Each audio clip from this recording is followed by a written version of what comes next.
I dreamed last night I was in the bed and I felt something scratching on my head. And I look up and it was a long tentacle.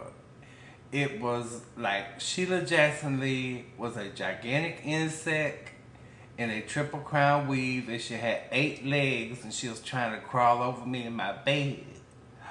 Oh my God, I woke up hollering and cursing and choking and screaming the name of Jesus. And I am still shook up behind it today, Michael Bear, so I need to take the day off and go sit down in here a while. Oh my God, I'm just too stressed out. Who cat is this?